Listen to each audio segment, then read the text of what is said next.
नमस्कार। मैं महिमा आज आपके लिए लेकर आई हूँ मनु भंडारी जी की सुप्रसिद्ध कहानी यही सच है।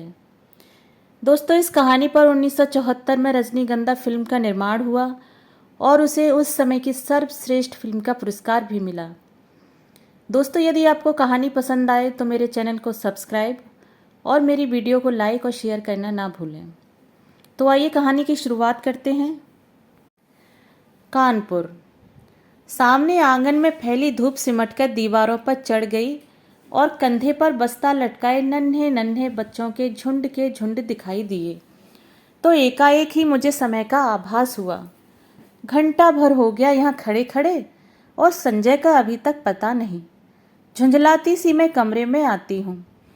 कोने में रखी मेज पर किताबें बिखरी पड़ी हैं, कुछ खुली कुछ बंद। एक क्षण में मैं उन्हें देखती रहती हूँ, फिर निरुद्देश्य सी कपड़ों की अलमारी खोलकर सरसरी सी नज़र से कपड़े देखती हूँ। सब बिखरे पड़े हैं। इतनी देर यूं ही व्यर्थ खड़ी रही, इन्हें ही ठीक कर लेती, पर मन नहीं करता और फिर बंद कर देती हूँ। नहीं आना था तो व्यर्थ ही मुझे समय क्यों दिया? फिर यह कोई आज ही की बात है? हमेशा संजय अपने बताए हुए समय से घंटे 2 घंटे देरी करके आता है और मैं हूं कि उसी क्षण से प्रतीक्षा करने लगती हूँ। उसके बाद लाख कोशिश करके भी तो किसी काम में अपना मन नहीं लगा पाती। वह क्यों नहीं समझता कि मेरा समय बहुत अमूल्य है। थीसिस पूरी करने के लिए अब मुझे अपना सारा समय पढ़ाई में ही लगाना चाहिए, पर यह बात उसे कैसे समझाऊं? मेज पर बैठकर मैंने फिर पढ़ने का उपक्रम करने लगती हूँ, पर मन है कि लगता ही नहीं। पर्दे के जरा से हिलने से दिल की धड़कन बढ़ जाती है और बार बार नज़र घड़ी के सरकते हुए कांटों पर दौड़ जाती है। हर समय यही लगता है, वह आया वह आया। तभी मेहता साहब की 5 साल की छोटी बच्ची झिझकती सी कमरे में आती है। आंटी, हमें कहानी सुनाओगी? नहीं, अभी नहीं, पीछे आना, मैं रुखाई से जवाब देती हूँ। वह भाग जाती है। ये मिसेज मेहता भी एक ही हैं। यों तो महीनों शायद मेरी सूरत नहीं देखती, पर बच्ची को तब जब मेरा सिर खाने को भेज देती हैं। मेहता साहब तो फिर भी कभी कभी 8-10 दिन में खैरियत पूछ ही लेते हैं, पर वे तो बेहद अकड़ू मालूम होती हैं। अच्छा ही है, ज़्यादा दिलचस्पी दिखाती तो क्या मैं इतनी आज़ादी से घूम फिर सकती थी? खट खट खट, वही परिचित पद ध्वनि। तो आ गया संजय। मैं बरबस ही अपना सारा ध्यान पुस्तक में केंद्रित कर लेती हूँ। रजनीगंधा के ढेर सारे फूल लिए संजय मुस्कराता सा दरवाजे पर खड़ा है। मैं देखती हूँ पर मुस्कराकर स्वागत नहीं करती। हंसता हुआ वह आगे बढ़ता है और फूलों को मेज पर पटककर पीछे से मेरे दोनों कंधे दबाता हुआ पूछता है, बहुत नाराज हो? रजनीगंधा की महक से जैसे सारा कमरा महकने लगता है। मुझे क्या करना है नाराज होकर? रुखाई से मैं कहती हूँ। वह कुर्सी सहित मुझे घुमाकर अपने सामने कर लेता है और बड़े दुलार के साथ ठोड़ी उठाकर कहता है, तुम ही बताओ क्या करता? क्वालिटी में दोस्तों के बीच फंसा था, बहुत कोशिश करके भी उठ नहीं पाया। सबको नाराज करके आना अच्छा भी तो नहीं लगता। इच्छा होती है कि कह दूं, तुम्हें दोस्तों का ख्याल है, उनके बुरा मानने की चिंता है, बस मेरी ही नहीं। पर कुछ कह नहीं पाती। एकटक उसके चेहरे की ओर देखती रहती हूँ। उसके सामले चेहरे पर पसीने की बूंदें चमक रही हैं। कोई और समय होता तो मैंने अपने आंचल से इन्हें पोंछ दिया होता, पर आज नहीं। वह मंद मंद मुस्करा रहा है। उसकी आंखें क्षमा याचना कर रही हैं, पर मैं क्या करूं? तभी वह अपनी आदत के अनुसार कुर्सी के हत्थे पर बैठकर मेरे गाल सहलाने लगता है। मुझे उसकी इसी बात पर गुस्सा आता है। हमेशा इसी तरह करेगा और फिर दुनिया भर का लाड दुलार दिखाएगा। वह जानता जो है कि इसके आगे मेरा क्रोध टिक नहीं पाता। फिर उठकर वह फूलदान के पुराने फूल फेंक देता है और नए फूल लगाता है। फूल सजाने में वह कितना कुशल है। एक बार मैंने यूं ही कह दिया था कि मुझे रजनीगंधा के फूल बड़े पसंद हैं, तो उसने नियम ही बना लिया कि हर चौथे दिन ढेर सारे फूल लाकर मेरे कमरे में लगा देता है। और अब तो मुझे भी ऐसी आदत हो गई है कि एक दिन भी कमरे में फूल न रहें तो न पढ़ने में मन लगता है न सोने में। ये फूल जैसे संजय की उपस्थिति का आभास देते रहते हैं। थोड़ी देर बाद हम घूमने निकल जाते हैं। एकाएक ही मुझे इरा के पत्र की बात याद आती है, जो बात सुनने के लिए मैं सवेरे से ही आतुर थी। इस गुस्सेबाजी में जाने कैसे उसे ही भूल गई। सुनो, इरा ने लिखा है कि किसी दिन भी मेरे पास इंटरव्यू का बुलावा आ सकता है, मुझे तैयार रहना चाहिए। कहाँ? कलकत्ता से? कुछ याद करते हुए संजय पूछता है और फिर एकाएक ही उछल पड़ता है। यदि तुम्हें जॉब मिल जाए तो मज़ा आ जाए दीपा, मज़ा आ जाए। हम सड़क पर हैं, नहीं तो अवश्य ही उसने आवेश में आकर कोई हरकत कर डाली होती। जाने क्यों मुझे उसका इस प्रकार प्रसन्न होना अच्छा नहीं लगता। क्या वह चाहता है कि मैं कलकत्ता चली जाऊं, उससे दूर? तभी सुनाई देता है, तुम्हें यह जॉब मिल जाए तो मैं भी अपना तबादला कलकत्ता ही करवा लूं, हेड ऑफिस में। यहाँ की रोज़ रोज़ की किचकिच से मेरा मन उब गया है। कितनी ही बार सोचा कि तबादले की कोशिश करूं, पर तुम्हारे ख्याल ने हमेशा मुझे बांध लिया। ऑफिस में शांति हो जाएगी, पर मेरी शामें कितनी वीरान हो जाएंगी। उसके स्वर की आर्द्रता ने मुझे छू लिया। एकाएक ही मुझे लगने लगा कि रात बड़ी सुहावनी हो चली है। हम दूर निकलकर अपनी प्रिय टेकरी पर जाकर बैठ जाते हैं। दूर दूर तक हल्की सी चांदनी फैली हुई है और शहर की तरह यहाँ का वातावरण धुएं से भरा हुआ नहीं है। वह दोनों पैर फैलाकर बैठ जाता है और घंटों मुझे अपने ऑफिस के झगड़े की बात सुनाता है और फिर कलकत्ता जाकर साथ जीवन बिताने की योजनाएं बनाता है। मैं कुछ नहीं बोलती, बस एकटक उसे देखती हूँ, देखती रहती हूँ। जब वह चुप हो जाता है तो बोलती हूँ, मुझे तो इंटरव्यू में जाते हुए बड़ा डर लगता है। पता नहीं कैसे कैसे पूछते होंगे। मेरे लिए तो यह पहला ही मौका है। वह खिलखिलाकर हंस पड़ता है। तुम भी एक ही मूर्ख हो। घर से दूर या कमरा लेकर अकेली रहती हो, रिसर्च कर रही हो, दुनिया भर में घूमती फिरती हो, और इंटरव्यू के नाम से डर लगता है, क्यों? और गाल पर हल्की सी चपत लगा देता है। फिर समझाता हुआ कहता है, और देखो, आजकल ये इंटरव्यू आदि तो सब दिखावा मात्र होते हैं। वहाँ किसी जान पहचान वाले से इन्फ्लुएंस डलवाना जाकर। पर कलकत्ता तो मेरे लिए एकदम नई जगह है। वहाँ इराक को छोड़कर मैं किसी को जानती भी नहीं। अब उन लोगों की कोई जान पहचान हो तो बात दूसरी है।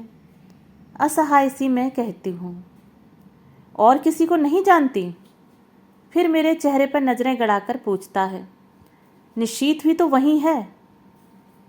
होगा, मुझे क्या करना उससे? मैं एकदम ही भन्नाकर जवाब देती हूँ। पता नहीं क्यों मुझे लग ही रहा था कि अब वह यही बात करेगा। कुछ नहीं करना, वह छेड़ने के लहजे से कहता है, और मैं भभक पड़ती हूँ। देखो संजय, मैं 1000 बार तुमसे कह चुकी हूँ कि उसे लेकर मुझसे मजाक मत किया करो। मुझे इस तरह का मजाक जरा भी पसंद नहीं है। वह खिलखिलाकर हंस पड़ता है, पर मेरा मूड तो ही खराब हो जाता है। हम लौट पड़ते हैं। वह मुझे खुश करने के इरादे से मेरे कंधे पर हाथ रख देता है। मैं झपट कर हाथ हटा देती हूँ। क्या कर रहे हो? कोई देख लेगा तो क्या कहेगा? कौन है यहाँ जो देख लेगा? और देख लेगा तो देख ले, आप ही कुड़ेगा। नहीं, हमें पसंद नहीं है यह बेशर्मी। और सच ही मुझे रास्ते में ऐसी हरकतें पसंद नहीं हैं, चाहे रास्ता निर्जन ही क्यों न हो, पर है तो रास्ता ही, और फिर कानपुर जैसी जगह। कमरे में लौटकर मैं उसे बैठने को कहती हूँ, पर वह बैठता नहीं, बस बाहों में भरकर एक बार चूम लेता है। यह भी जैसे उसका रोज का नियम है। वह चला जाता है। मैं बाहर बालकनी में निकलकर उसे देखती रहती हूँ। उसका आकार छोटा होते होते सड़क के मोड़ पर जाकर लुप्त हो जाता है। मैं उधर ही देखती रहती हूँ, निरुद्देश्य सी, खोई खोई सी। फिर आकर पढ़ने बैठ जाती हूँ।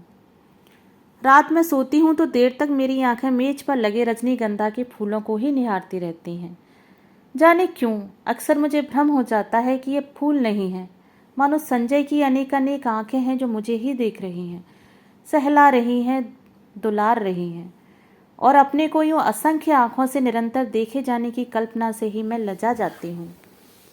मैंने संजय को भी एक बार यह बात बताई थी तो वह खूब हंसा था, और फिर मेरे गालों को सहलाते हुए उसने कहा था कि मैं पागल हूँ, निरी मूर्खा हूँ। कौन जाने, शायद उसका कहना ही ठीक हो। शायद मैं पागल ही हूँ। कानपुर। मैं जानती हूँ संजय का मन निशीथ को लेकर जब तब सशंकित हो उठता है, पर मैं उसे कैसे विश्वास दिलाऊं कि मैं निशीथ से नफरत करती हूँ। उसकी याद मात्र से मेरा मन घृणा से भर उठता है। फिर 18 वर्ष की आयु में किया हुआ प्यार भी कोई प्यार होता है भला? निरा बचपन होता है, महज पागलपन। उसमें आवेश रहता है पर स्थायित्व नहीं, गति रहती है पर गहराई नहीं। जिस वेग से वह आरंभ होता है, जरा सा झटका लगने पर उसी वेग से टूट भी जाता है, और उसके बाद आहों, आंसुओं और सिसकियों का एक दौर। सारी दुनिया की निस्सारता और आत्महत्या करने के अनेक संकल्प, और फिर एक तीखी घृणा। जैसे ही जीवन को दूसरा आधार मिल जाता है, उन सबको भूलने में एक दिन भी नहीं लगता। फिर तो बस अब ऐसी बेवकूफ़ी लगती है जिस पर बैठकर घंटों हंसने की तबीयत होती है। तब एकाएक ही इस बात का एहसास होता है कि ये सारे आंसू, ये सारी आहें उस प्रेमी के लिए नहीं थी, वरन जीवन की उस रिक्तता और शून्यता के लिए थी जिसने जीवन को नीरस बनाकर बोझिल कर दिया था। तभी तो संजय को पाते ही मैं निशीथ को भूल गई। मेरे आंसू हंसी में बदल गए और आहों की जगह किलकारियां गूंजने लगीं। पर संजय है कि जब तब निशीथ की बातों को लेकर व्यर्थ ही खिन्न सा हो उठता है। मेरे कुछ कहने पर वह खिलखिला अवश्य पड़ता है, पर मैं जानती हूँ वह पूर्ण रूप से आश्वस्त नहीं है। मैं उसे कैसे बताऊं कि मेरे प्यार का, मेरी कोमल भावनाओं का, भविष्य की मेरी अनेकानेक योजनाओं का एकमात्र केंद्र संजय ही है। यह बात दूसरी है कि चांदनी रात में किसी निर्जन स्थान में पेड़ तले बैठकर भी मैं अपनी थीसिस की बात करती हूँ, या वह अपने ऑफिस की मित्रों की बातें करता है, या हम किसी और विषय पर बात करने लगते हैं। पर इस सब का यह मतलब तो नहीं कि हम प्रेम नहीं करते। वह क्यों नहीं समझता कि आज हमारी भावुकता यथार्थ में बदल गई है। सपनों की जगह हम वास्तविकता में जीते हैं। हमारे प्रेम को परिपक्वता मिल गई है, जिसका आधार पाकर वह अधिक गहरा हो गया है, स्थायी हो गया है। पर संजय को कैसे समझाऊं यह सब? कैसे उसे समझाऊं कि निशीथ ने मेरा अपमान किया है, ऐसा अपमान जिसकी कचोट से मैं आज भी तिलमिला जाती हूँ। संबंध तोड़ने से पहले एक बार तो उसने मुझे बताया होता कि आखिर मैंने ऐसा कौन सा अपराध कर डाला था जिसके कारण उसने मुझे इतना कठोर दंड दे डाला। सारी दुनिया की भर्त्सना, तिरस्कार, परिहास और दया का विष मुझे ही पीना पड़ा। विश्वासघाती, नीच कहीं का। और संजय सोचता है कि आज भी मेरे मन में उसके लिए कोई कोमल स्थान है। छी, मैं उससे नफरत करती हूँ, और सच पूछो तो अपने को भाग्यशालिनी समझती हूँ कि मैं एक ऐसे व्यक्ति के चंगुल में फंसने से बच गई जिसके लिए प्रेम महज एक खिलवाड़ है। संजय, यह तो सोचो कि यदि ऐसी कोई भी बात होती तो क्या मैं तुम्हारे आगे, तुम्हारी हर उचित अनुचित चेष्टा के आगे यूं आत्मसमर्पण करती? तुम्हारे चुम्बनों और आलिंगनों में अपने को यूं बिखरने देती? जानते हो, विवाह से पहले कोई भी लड़की किसी को इन सबका अधिकार नहीं देती, पर मैंने दिया। क्या केवल इसलिए नहीं कि मैं तुम्हें प्यार करती हूँ, बहुत बहुत प्यार करती हूँ। विश्वास करो संजय, तुम्हारा मेरा प्यार ही सच है। निशीथ का प्यार तो मात्र छल था, भ्रम था, झूठ था। परसों मुझे कलकत्ता जाना है, बड़ा डर लग रहा है। कैसे क्या होगा? मान लो इंटरव्यू में बहुत नर्वस हो गई तो? संजय तो कह रहा है कि वह भी साथ चले, पर उसे ऑफिस में छुट्टी नहीं मिल सकती। एक तो नया शहर, फिर इंटरव्यू। अपना कोई साथ होता तो बड़ा सहारा मिल जाता। मैं कमरा लेकर अकेली रहती हूँ, यूँ अकेली घूम फिर भी लेती हूँ तो संजय सोचता है मुझ में बड़ी हिम्मत है, पर सच बड़ा डर लग रहा है। बार बार मैं यह मान लेती हूँ कि मुझे नौकरी मिल गई है और मैं संजय के साथ वहाँ रहने लगी हूँ। कितनी सुंदर कल्पना है, कितनी मादक। पर इंटरव्यू का भय मादकता से भरे इन स्वप्न जाल को छिन्न भिन्न कर देता है। काश संजय भी किसी तरह मेरे साथ चल पाता। गाड़ी जब हावड़ा स्टेशन के प्लेटफॉर्म पर प्रवेश करती है तो जाने कैसी विचित्र आशंका, विचित्र से भय से मेरा मन भर जाता है।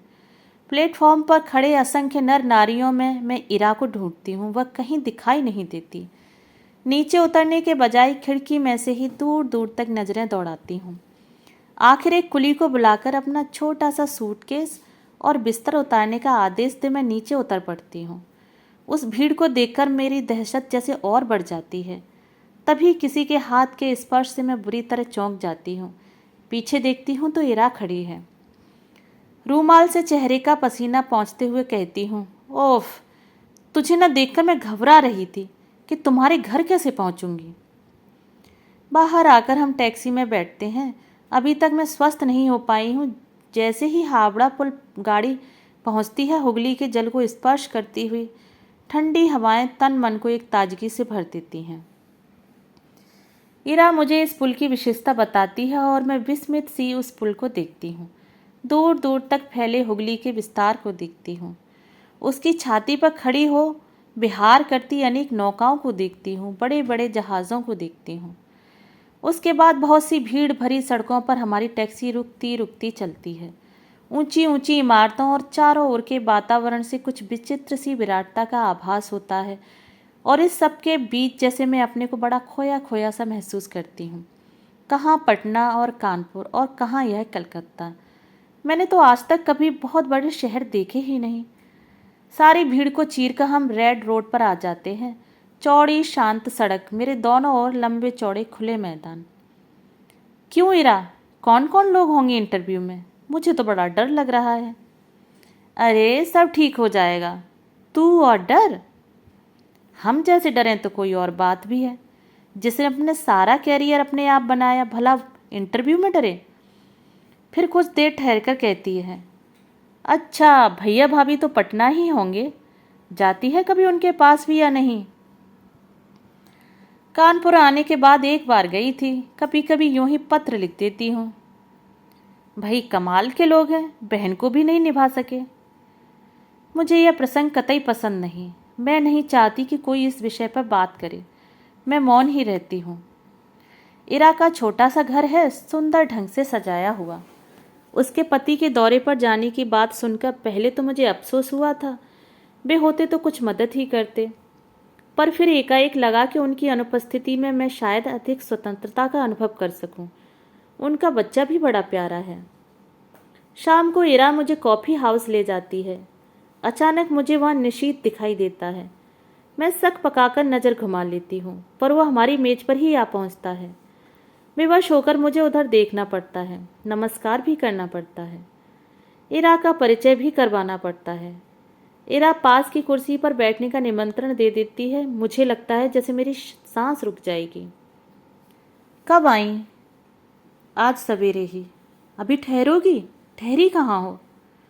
जवाब इरा देती है, मैं देख रही हूँ निशीथ बहुत बदल गया है। उसने कवियों की तरह बाल बढ़ा लिए हैं। यह क्या शौक चल रहा है? उसका रंग स्याह पड़ गया है। वह दुबला भी हो गया है। विशेष बातचीत नहीं होती और हम लोग उठ पड़ते हैं। इरा को मुन्नू की चिंता सता रही थी और मैं स्वयं ही घर पहुंचने को उतावली हो रही थी। कॉफ़ी हाउस में धर्मतल्ला तक वह पैदल चलता हुआ हमारे साथ आता है। इरा उससे बातें कर रही है मानो वह इरा का ही मित्र हो। इरा अपना पता समझा देती है और वह दूसरे दिन 9 बजे आने का वायदा करके चला जाता है।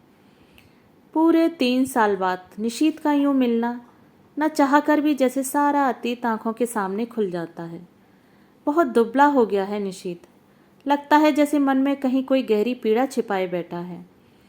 मुझसे अलग होने का दुख तो नहीं सता रहा इसे। कल्पना चाहे कितनी भी मधुर क्यों न हो, एक तृप्ति युक्त आनंद देने वाली क्यों न हो, पर मैं जानती हूँ यह झूठ है। यदि ऐसा ही था तो कौन उसे कहने गया था कि तुम इस संबंध को तोड़ दो? उसने अपनी इच्छा से ही तो यह सब किया था। एकाएक ही मेरा मन कटु हो उठता है। यही तो है वह व्यक्ति जिसने मुझे अपमानित करके सारी दुनिया के सामने छोड़ दिया था, महज उपहास का पात्र बनाकर। ओह, क्यों नहीं मैंने उसे पहचानने से इनकार कर दिया। जब वह मेज के पास आकर खड़ा हुआ तो क्यों नहीं मैंने कह दिया कि माफ़ कीजिए, मैं आपको पहचानती नहीं। जरा उसका खिसियाना तो देखती। वह कल भी आएगा। मुझे इसे साफ साफ मना कर देना चाहिए था कि मैं उसकी सूरत भी नहीं देखना चाहती। मैं उससे नफरत करती हूँ। अच्छा है आए कल। मैं उसे बता दूंगी कि जल्दी ही मैं संजय से विवाह करने वाली हूँ। यह भी बता दूंगी कि मैं पिछला सब कुछ भूल चुकी हूँ। यह भी बता दूंगी कि मैं उससे घृणा करती हूँ और उसे ज़िंदगी में कभी माफ़ नहीं कर सकती। यह सब सोचने के साथ साथ जाने क्यों मेरे मन में यह बात भी उठ रही थी कि 3 साल हो गए अभी तक निशीत ने विवाह क्यों नहीं किया। करे न करे मुझे क्या, क्या वह आज भी मुझसे कुछ उम्मीद रखता है। मूर्ख कहीं का। संजय, मैंने तुमसे कितना कहा था कि तुम मेरे साथ चलो, पर तुम नहीं आए। इस समय जबकि मुझे तुम्हारी इतनी याद आ रही है, बताओ मैं क्या करूं। कलकत्ता। नौकरी पाना इतना मुश्किल है, इसका मुझे गुमान तक नहीं था। इरा कहती है कि 150 की नौकरी के लिए खुद मिनिस्टर तक सिफारिश करने पहुंच जाते हैं, फिर यह तो 300 का जॉब है। निशीत सवेरे से शाम तक इसी चक्कर में भटका है, यहाँ तक कि उसने अपने ऑफिस से भी छुट्टी ले ली है। वह क्यों मेरे काम में इतनी दिलचस्पी ले रहा है। उसका परिचय बड़े बड़े लोगों से है और वह कहता है कि जैसे भी होगा वह काम मुझे दिलाकर ही मानेगा, पर आखिर क्यों। कल मैंने सोचा था कि अपने व्यवहार की रुखाई से मैं स्पष्ट कर दूंगी कि अब वह मेरे पास ना आए। 8:45 बजे के करीब जब मैं अपने टूटे हुए बाल फेंकने खिड़की पर गई तो देखा घर से थोड़ी दूर पर निशीत टहल रहा है। वही लंबे बाल, कुर्ता पाजामा। तो वह समय से पहले ही आ गया। संजय होता तो 11 के पहले नहीं पहुंचता। समय पर पहुंचना तो वह जानता ही नहीं। उसे यूं चक्कर काटते देख मेरा मन जाने कैसा हो आया, और जब वह आया तो मैं चाहकर भी कटु नहीं हो सकी।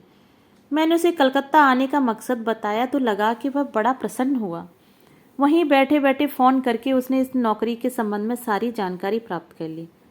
कैसे क्या करना होगा उसकी योजना भी बना डाली। बैठे बैठे फ़ोन से ऑफिस को सूचना भी दे दी कि आज वह ऑफिस नहीं आएगा। विचित्र स्थिति मेरी हो रही थी। उसके इस अपनत्व भरे व्यवहार को मैं स्वीकार भी नहीं कर पाती थी, नकार भी नहीं पाती थी। सारा दिन मैं उसके साथ घूमती रही, पर काम की बात के अतिरिक्त तो उसने एक भी बात नहीं की। मैंने कई बार चाहा कि संजय की बात बता दूं, पर बता नहीं सकी। सोचा कहीं वह सुनकर यह दिलचस्पी लेना कम न कर दे। उसके आज भर के प्रयत्नों से मुझे काफ़ी उम्मीद हो चली थी कि यह नौकरी मेरे लिए कितनी आवश्यक है। मिल जाए तो संजय कितना प्रसन्न होगा। हमारे विवाहित जीवन के आरंभिक दिन कितने सुख में बीतेंगे। शाम को हम घर लौटते हैं। मैं उसे बैठने को कहती हूँ, पर वह बैठता नहीं, बस खड़ा ही रहता है। उसके चौड़े ललाट पर पसीने की बूंदें चमक रही हैं। एकाएक ही मुझे लगता है कि इस समय संजय होता तो मैं अपने आंचल से उसका पसीना पोंछ देती। वह क्या बिना बाहों में भरे, बिना प्यार के यूं ही चला जाता। अच्छा, तो मैं चलता हूँ। यंत्र चालित से मेरे हाथ जुड़ जाते हैं। वह लौट पड़ता है और मैं ठगी सी देखती रहती हूँ। सोते समय मेरी आदत है कि संजय के लाए हुए फूलों को निहारती रहती हूँ। यहाँ पे फूल नहीं है तो बड़ा सूना सूना सा लग रहा है। पता नहीं संजय, तुम इस समय क्या कर रहे हो। 3 दिन हो गए, किसी ने बाहों में भरकर प्यार तक नहीं किया। आज सवेरे मेरा इंटरव्यू हो गया है। मैं शायद बहुत नर्वस हो गई थी और जैसे उत्तर मुझे देने चाहिए वैसे नहीं दे पाई, पर निशीत ने आकर बताया कि मेरा चुना जाना करीब करीब तय हो गया है। मैं जानती हूँ यह सब निशीत की वजह से ही हुआ है। सूरज ढलते ही धूप निशीत के बाएं गाल पर पड़ रही थी और मैं सामने बैठा निशीत के इतने दिन बाद एक बार भी मुझे बड़ा प्यारा सा लगा। मैंने देखा मुझसे ज़्यादा वह प्रसन्न है। वह कभी किसी का एहसान नहीं लेता, पर मेरी खातिर उसने न जाने कितने लोगों का एहसान लिया। आखिर क्यों? क्या वह चाहता है कि मैं कलकत्ता आकर रहूं उसके साथ, उसके पास? एक अजीब सी पुलक से मेरा तन मन से हिर उठता है। वह ऐसा क्यों चाहता है? उसका ऐसा चाहना बहुत गलत है, बहुत अनुचित है। मैं अपने मन को समझाती हूँ ऐसी कोई बात नहीं है। शायद वह केवल मेरे प्रति किए गए अन्याय का प्रतिकार करने के लिए यह सब कर रहा है। पर क्या वह समझता है कि उसकी मदद से नौकरी पाकर मैं उसे क्षमा कर दूंगी या जो कुछ उसने किया है उसे भूल जाऊंगी? असंभव। मैं कल ही उसे संजय की बात बता दूंगी। आज तो इस खुशी में पार्टी हो जाए। काम की बात के अलावा यह पहला वाक्य मैं उसके मुंह से सुनती हूँ। मैं इरा की ओर देखती हूँ। वह प्रस्ताव का समर्थन करके भी मुन्नू की तबीयत का बहाना लेकर अपने को काट लेती है। अकेले जाना मुझे कुछ अटपटा सा लगता है। अभी तक तो काम का बहाना लेकर घूम रही थी, पर अब फिर भी मैं मना नहीं कर पाती। अंदर जाकर तैयार होती हूँ। मुझे याद आता है कि निशीत को नीला रंग बहुत पसंद था। मैं नीली साड़ी ही पहनती हूँ। बड़े चाव और सतर्कता से अपना प्रसाधन करती हूँ और बार बार अपने को टोकती जाती हूँ। किसको रिझाने के लिए यह सब हो रहा है? क्या वह निरा पागलपन नहीं है? सीढ़ियों पर निशीथ हल्की सी मुस्कुराहट के साथ कहता है, इस साड़ी में तुम बहुत सुंदर लग रही हो। मेरा चेहरा तमतमा जाता है, कनपटियां सुर्ख हो जाती हैं। मैं चुपचाप ही इस वाक्य के लिए तैयार नहीं थी। वह सदा चुप रहने वाला निशीथ बोला भी तो ऐसी बात। मुझे ऐसी बात सुनने की जरा भी आदत नहीं है। संजय न कभी मेरे कपड़ों पर ध्यान देता है, न ऐसी बातें करता है, जबकि उसे पूरा अधिकार है और यह बिना अधिकार ऐसी बातें करे। पर जाने क्या है कि मैं उस पर नाराज नहीं हो पाती हूँ, बल्कि एक पुलकमय सिहरन महसूस करती हूँ। सच, संजय के मुंह से एक ऐसा वाक्य सुनने को मेरा मन तरसता रहता है, पर उसने कभी ऐसी बात नहीं की। पिछले 2.5 साल से मैं संजय के साथ रही हूँ। रोज ही शाम को हम घूमने जाते हैं।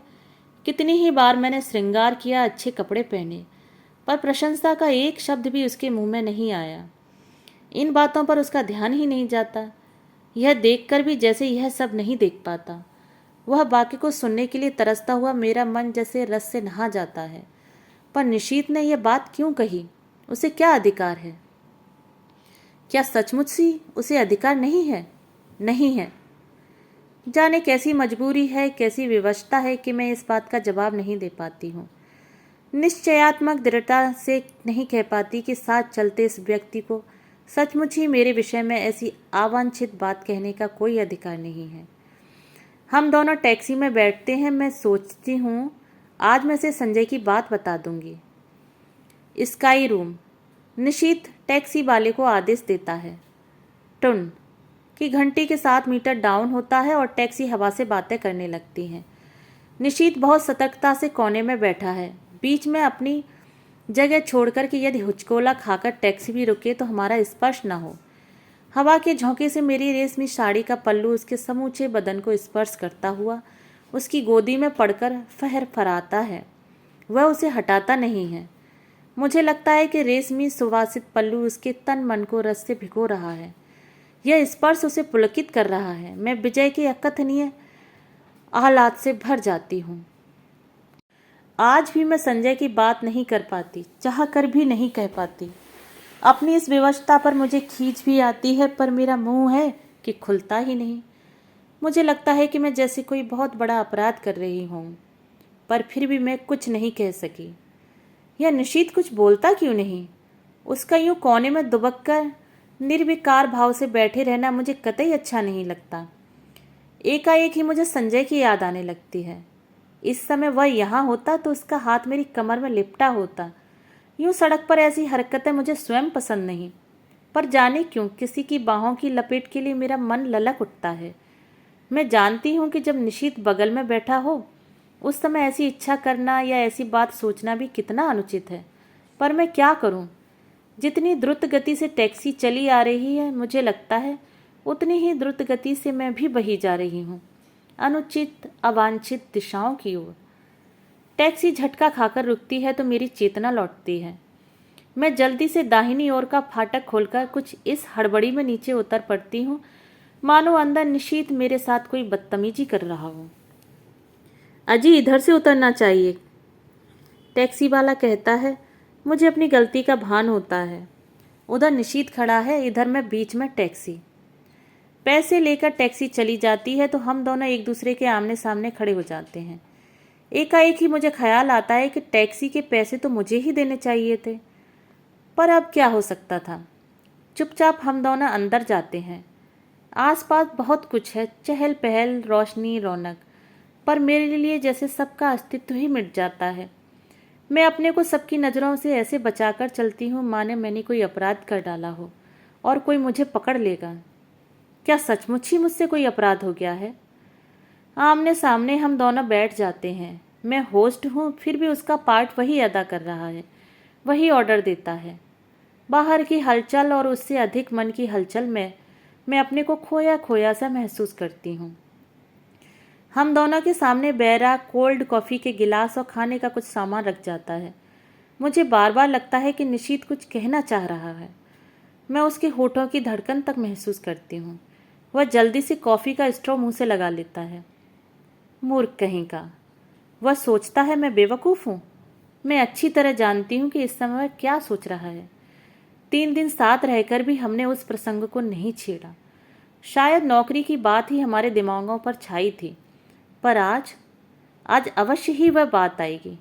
ना आए यह कितना अस्वाभाविक है, पर नहीं, स्वाभाविक शायद यही है। 3 साल पहले जो अध्याय सदा के लिए बंद हो गया, उसे उलटकर देखने का साहस शायद हम दोनों में से किसी में नहीं है।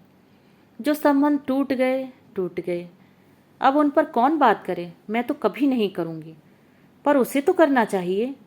तोड़ा उसने था, बात भी वही आरंभ करे। मैं क्यों करूँ, और मुझे क्या पड़ी है। मैं तो जल्दी ही संजय से विवाह करने वाली हूँ। क्यों नहीं मैं इसे अभी संजय की बात बता देती। पर जाने कैसी विवशता है, जाने कैसा मोह है कि मैं मुंह नहीं खोल पाती। एकाएक मुझे लगता है जैसे उसने कुछ कहा। आपने कुछ कहा? नहीं तो। मैं खिसिया जाती हूँ। फिर वही मौन। खाने में मेरा जरा भी मन नहीं लग रहा है, पर यंत्र चालित सी मैं खा रही हूँ। शायद वह भी ऐसे ही खा रहा है। मुझे फिर लगता है कि उसके होंठ फड़क रहे हैं और स्ट्रो पकड़े हुए उंगलियां कांप रही हैं। मैं जानती हूँ वह पूछना चाहता है, दीपा तुमने मुझे तो माफ़ तो कर दिया ना। पर वह पूछ क्यों नहीं लेता। मान लो यदि पूछ भी ले तो क्या है, मैं कह सकूंगी कि मैं तुम्हें जिंदगी भर माफ़ नहीं कर सकती। मैं तुमसे नफरत करती हूँ। मैं तुम्हारे साथ घूम फिर ली या कॉफ़ी पी ली तो यह मत समझो कि मैं तुम्हारे विश्वासघात की बात को भूल गई हूँ। और एकाएक ही पिछला सब कुछ मेरी आंखों के आगे तैरने लगता है। पर यह क्या, असह्य अपमान जनित पीड़ा, क्रोध और कटुता क्यों नहीं याद आती। मेरे सामने तो पटना में गुजारी सुहानी संध्याएं और चांदनी रातों के वे चित्र उभर कर आते हैं, जब घंटों समीप बैठ मौन भाव से हम एक दूसरे को निहारा करते थे। बिना स्पर्श किए भी जाने कैसी मादकता तन मन को विभोर किए रहती थी। जाने कैसी तन्मयता में हम डूबे रहते थे, एक विचित्र सी स्वप्निल दुनिया में। मैं कुछ बोलना भी चाहती तो वह मेरे मुंह पर उंगली रखकर कहता, आत्मीयता की ये क्षण अनकहे ही रहने दो दीपा। आज भी तो हम मौन ही हैं, एक दूसरे के निकट ही हैं। क्या आज भी हम आत्मीयता के उन्हीं क्षणों से गुजर रहे हैं। मैं अपनी सारी शक्ति लगाकर चीख पड़ना चाहती हूँ, नहीं नहीं नहीं, पर कॉफ़ी सिप करने के अतिरिक्त मैं कुछ नहीं कर पाती। मेरा यह विरोध हृदय की न जाने कौन सी अतल गहराइयों में डूब जाता है। निशीथ मुझे बिल नहीं देने देता। एक विचित्र सी भावना मेरे मन में उठती है। छीना झपटी में किसी तरह मेरा हाथ उसके हाथ को छू जाता है।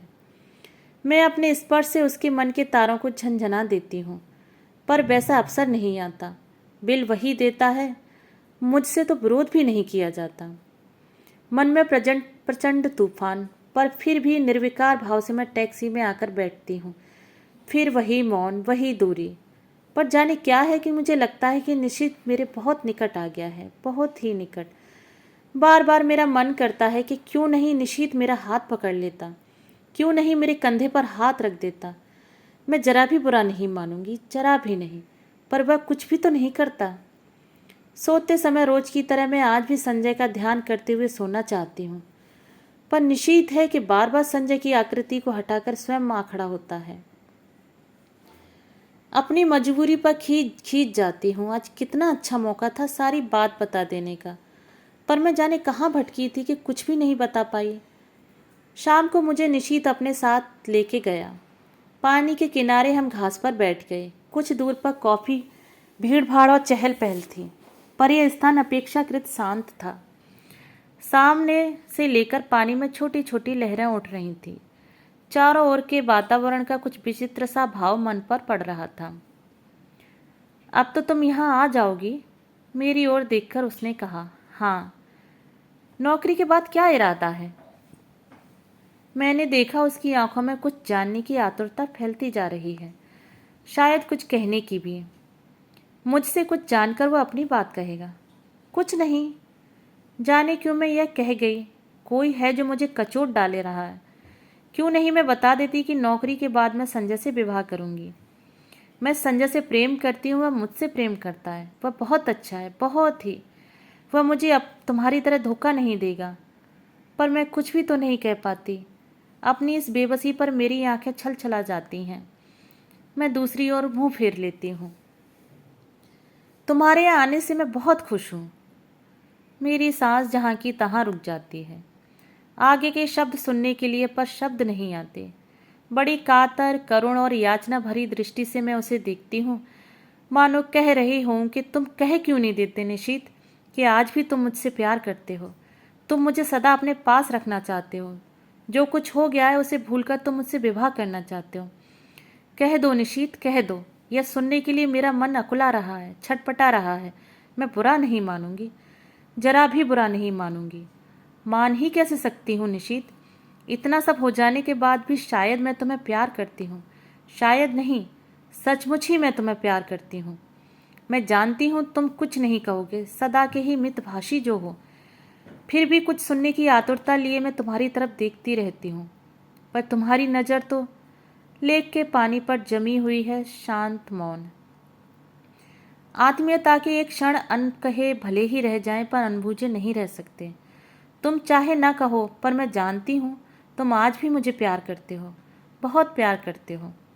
मेरे कलकत्ता आ जाने के बाद इस टूटे संबंध को फिर से जोड़ने की बात ही तुम इस समय सोच रहे हो। तुम आज भी मुझे अपना ही समझते हो। तुम जानते हो आज भी दीपा तुम्हारी ही है और मैं। लगता है इस प्रश्न का उत्तर देने का साहस मुझ में नहीं है।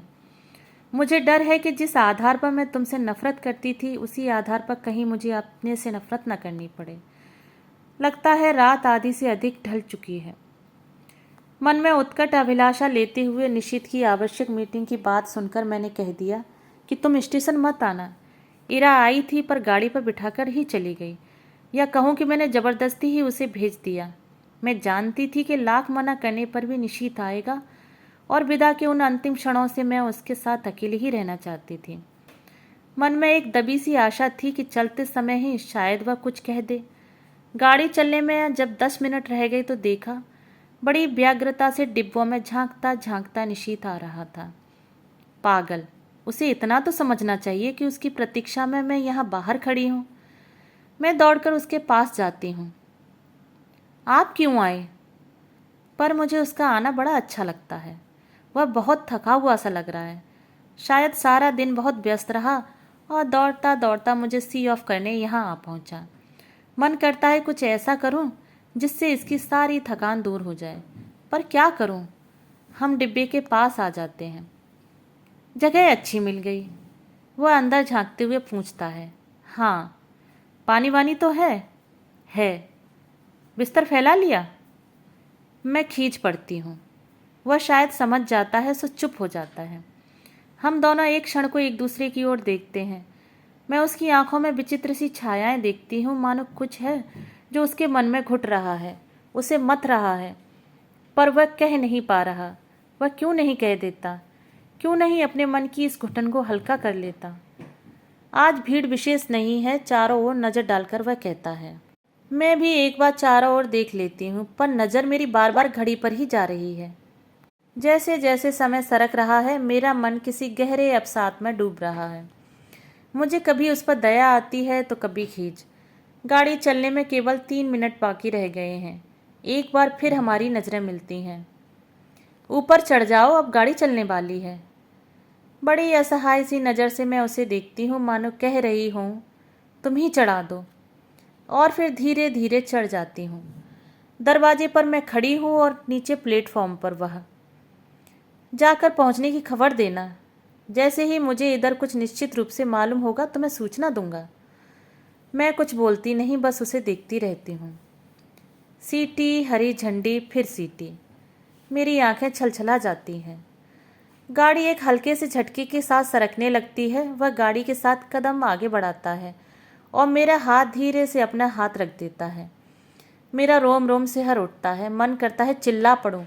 मैं सब समझ गई निशीथ, सब समझ गई।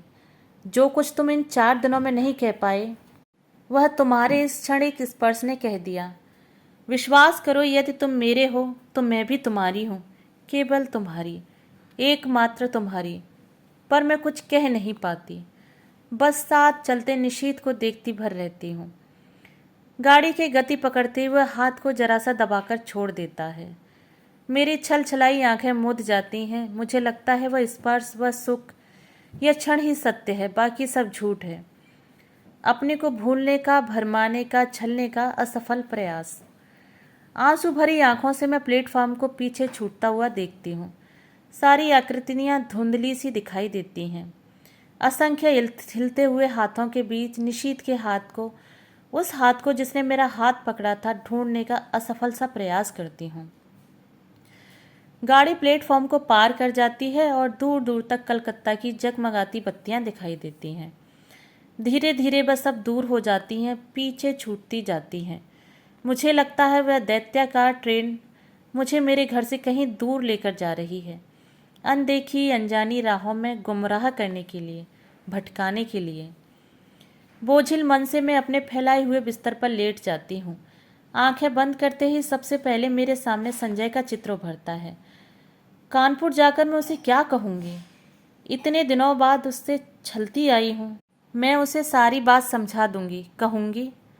संजय जिस संबंध को टूटा हुआ जानकर मैं भूल चुकी थी, उसकी जड़ें हृदय की किन अतल गहराइयों में जमी हुई थीं, इसका एहसास कलकत्ता में निशीथ से मिलकर हुआ। याद आता है तुम निशीथ को लेकर सदैव ही संदिग्ध रहते थे, पर तब मैं तुम्हें ईर्ष्यालु समझती थी। आज स्वीकार करती हूँ कि तुम जीते, मैं हारी।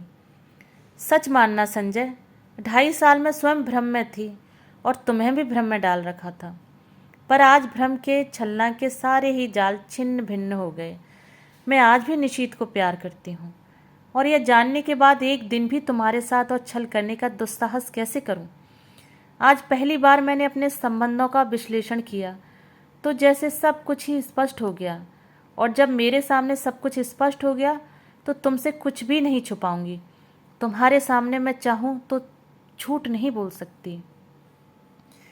आज लग रहा है तुम्हारे प्रति मेरे मन में जो भी भावना है वह प्यार की नहीं, केवल कृतज्ञता की है। तुमने मुझे उस समय सहारा दिया था जब अपने पिता और निशीथ को खोकर मैं चूर चूर हो चुकी थी। सारा संसार मुझे वीरान नजर आने लगा था। उस समय तुमने अपने स्नेहिल स्पर्श से मुझे जिला दिया। मेरा मुरझाया मरा मन हरा हो उठा।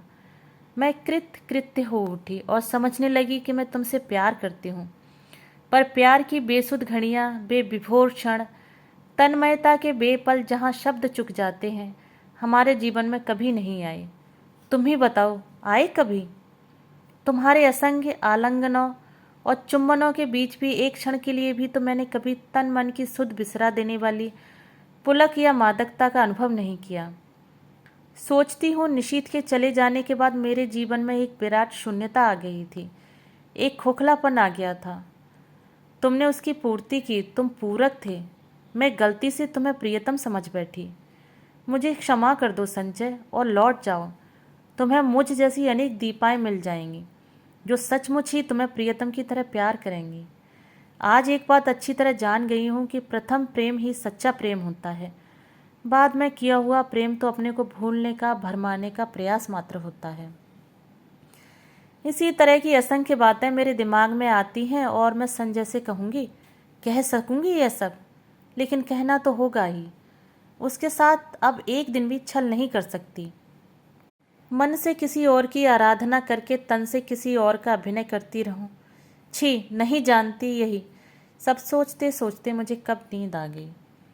लौटकर अपना कमरा खोलती हूँ तो देखती हूँ सब कुछ ज्यों का त्यों है। सिर्फ फूलदान के रजनीगंधा मुरझा गए हैं, कुछ फूल झरकर जमीन पर इधर उधर भी बिखर गए हैं।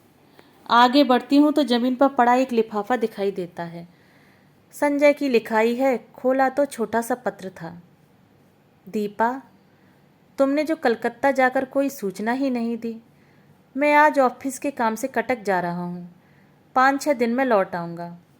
तब तक तुम आ ही जाओगी। जानने को उत्सुक हूँ कि कलकत्ता में क्या हुआ। तुम्हारा संजय। एक लंबा निःश्वास निकल जाता है। लगता है एक बड़ा बोझ हट गया। इस अवधि में तो मैं अपने को अच्छी कहानी तैयार कर लूँगी। नहा धोकर सबसे पहले मैं निशीथ को पत्र लिखती हूँ। उसकी उपस्थिति से जो हिचक मेरे होठ बंद किए हुए थी, दूर रहकर वह अपने आप ही टूट जाती है। मैं स्पष्ट शब्दों में लिख देती हूँ कि चाहे उसने कुछ नहीं कहा, फिर भी मैं सब कुछ समझ गई हूँ। साथ ही यह भी लिख देती हूँ कि मैं उसकी उस हरकत से बहुत दुखी थी, बहुत नाराज थी। पर उसे देखते ही जैसे सारा क्रोध बह गया। इस अपनत्व में मैं क्रोध भला टिक भी कैसे पाता। लौटी हूँ तब से न जाने कैसी रंगीनी और मादकता मेरी आंखों के आगे छाई है। एक खूबसूरत से लिफाफे में उसे बंद करके मैं स्वयं पोस्ट करने जाती हूँ। रात में सोती हूँ तो अनायास ही मेरी नज़र सूने फूलदान पर जाती है। मैं करवट बदलकर सो जाती हूँ। आज निशीत को पत्र लिखे 5वां दिन है। मैं तो कल ही उसके पत्र की राह देख रही थी, पर आज की भी दोनों टाँकें निकल गईं। जाने कैसा सूना सूना अनमना अनमना लगता रहा सारा दिन। किसी भी तो काम में मन नहीं लगता। क्यों नहीं लौटती डाक से, एक ही उत्तर दे दिया उसने। समझ में नहीं आता कैसे समय गुजारूं। मैं बाहर बालकनी में जाकर खड़ी हो जाती हूँ। एकाएक ख्याल आता है, पिछले 2.5 सालों से करीब इसी समय यहीं खड़े होकर मैंने संजय की प्रतीक्षा की है। क्या आज मैं संजय की प्रतीक्षा कर रही हूँ, या मैं निशीत के पत्र की प्रतीक्षा कर रही हूँ? शायद किसी की नहीं, क्योंकि जानती हूँ कि दोनों में से कोई भी नहीं आएगा। फिर निरुद्देश्य सी कमरे में लौट पड़ती हूँ। शाम का समय मुझसे घर में नहीं काटा जाता। रोज ही तो मैं संजय के साथ घूमने निकल जाया करती थी। लगता है यहीं बैठी रही तो दम ही घुट जाएगा। कमरा बंद करके मैं अपने को धकेलती सी सड़क पर ले आती हूँ। शाम का धुंधलका मन के बोझ को और भी बढ़ा देता है। कहाँ जाऊँ? लगता है जैसे मेरी राहें भटक गई हैं, मंजिल खो गई हैं। मैं स्वयं नहीं जानती आखिर मुझे जाना कहाँ है। फिर भी निरुद्देश्य सी चलती रहती हूँ, पर आखिर कब तक यूँ भटकती रहूँ? हार कर लौट पड़ती हूँ। आते ही मेहता साहब की बच्ची तार का एक लिफाफा देती है। धड़कते दिल से मैं उसे खोलती हूँ। इरा का तार था। नियुक्ति हो गई है, बधाई। इतनी बड़ी खुशखबरी पाकर भी जाने क्या है कि खुश नहीं हो पाती। यह खबर तो निशीत भेजने वाला था। एकाएक ही एक विचार मन में आता है। क्या जो कुछ मैं सोच गई वह निरा भ्रम ही था? मात्र मेरी कल्पना, मेरा अनुमान? नहीं नहीं, उस स्पर्श को मैं भ्रम कैसे मान लूं जिसने मेरे तन मन को डुबो दिया था, जिसके द्वारा उसके हृदय की एक एक परत मेरे सामने खुल गई थी। लेख पर बिताए हुए उन मधुर क्षणों को भ्रम कैसे मान लूं, जहां उसका मौन ही मुखरित होकर सब कुछ कह गया था। आत्मीयता के बयान कहे क्षण जो फिर उसने पत्र क्यों नहीं लिखा? क्या कल उसका पत्र आएगा? क्या आज भी उसे वही हिचक रोके हुए है? तभी सामने की घड़ी टन टन करके 9 बजाती है। मैं उसे देखती हूँ। यह संजय की लाई हुई है। लगता है जैसे यह घड़ी घंटे सुना सुनाकर मुझे संजय की याद दिला रही है। फहराते ये हरे पर्दे, यह हरी बुक रैक, यह टेबल, यह फूलदान सभी तो संजय के लाए हुए हैं। मेज पर रखा यह पेन उसने मुझे सालगिरह पर लाकर दिया था। अपनी चेतना के इन बिखरे सूत्रों को समेटकर मैं फिर पढ़ने का प्रयास करती हूँ, पर पढ़ नहीं पाती। हारकर मैं पलंग पर लेट जाती हूँ। सामने के फूलदान का सूनापन मेरे मन के सूनेपन को और अधिक बढ़ा देता है। मैं कसकर आंखें मूंद लेती हूँ। एक बार फिर मेरी आंखों के आगे लेक का स्वच्छ नीला जल उभर आता है, जिसमें छोटी छोटी लहरें उठ रही हैं। उस जल की ओर देखते हुए निशीत की आकृति उभर कर आती है। वह लाख जल की ओर देखे, पर चेहरे पर अंकित उसके मन की हलचल को मैं आज भी इतनी दूर रहकर भी महसूस करती हूँ। कुछ न कह पाने की मजबूरी, उसकी विवशता, उसकी घुटन आज भी मेरे सामने आकर साकार हो उठती है। धीरे धीरे लेक के पानी का विस्तार सिमटता जाता है और एक छोटी सी राइटिंग टेबल में बदल जाती है। और मैं देखती हूँ कि एक हाथ में पेन लिए और दूसरे हाथ की उंगलियों को बालों में उलझाए निशीत बैठा है। वही मजबूरी, वही विवशता, वही घुटन लिए। वह चाहता है पर जैसे लिख नहीं पाता, पर कोशिश करता है, पर उसका हाथ बस कांप कर रह जाता है। ओह, लगता है उसकी घुटन मेरा दम घोंट कर रख देगी। मैं एकाएक ही आंखें खोल देती हूँ। वही फूलदान, पर्दे, मेज, घड़ी। आखिर आज निशीत का पत्र आ गया। धड़कते दिल से मैंने उसे खोला। इतना छोटा सा पत्र। प्रिय दीपा, तुम अच्छी तरह पहुंच गई, यह जानकर प्रसन्नता हुई। तुम्हें अपनी नियुक्ति का तार तो मिल ही गया होगा। मैंने कल ही इराजी को फ़ोन करके सूचना दे दी थी और उन्हें बताया था कि तार दे देंगी। ऑफिस की ओर से सूचना मिल जाएगी। इस सफलता के लिए मेरी ओर से हार्दिक बधाई स्वीकार करना। सच में मैं बहुत खुश हूँ कि तुम्हें यह काम मिल गया। मेहनत सफल हो गई। शेष फिर, शुभेच्छु निशीथ। बस। धीरे धीरे पत्र के सारे शब्द आंखों के आगे लुप्त हो जाते हैं, रह जाता है केवल शेष फिर। तो अभी उसके पास कुछ लिखने का शेष है, क्यों नहीं लिख दिया उसने अभी? क्या लिखेगा वह? दीप। मैं मुड़कर दरवाजे की ओर देखती हूँ। रजनीगंधा के ढेर सारे फूल लिए मुस्कराता संजय खड़ा है। एक क्षण में संज्ञा सूनसी हो उसे इस तरह देखती हूँ मानो पहचानने की कोशिश कर रही हूँ। वह आगे बढ़ता है तो मेरी खोई हुई चेतना लौटती है और विक्षिप्त सी दौड़कर उससे लिपट जाती हूँ। क्या हो गया है तुम्हें? पागल हो गई हो क्या? तुम कहाँ चले गए थे संजय? और मेरा स्वर टूट जाता है। अनायासी आंखों से आंसू बह चलते हैं। क्या हो गया? कलकत्ता काम नहीं मिला क्या? मारो भी गोली काम को। तुम इतनी परेशान क्यों हो रही हो उसके लिए? पर मुझसे कुछ बोला नहीं जाता।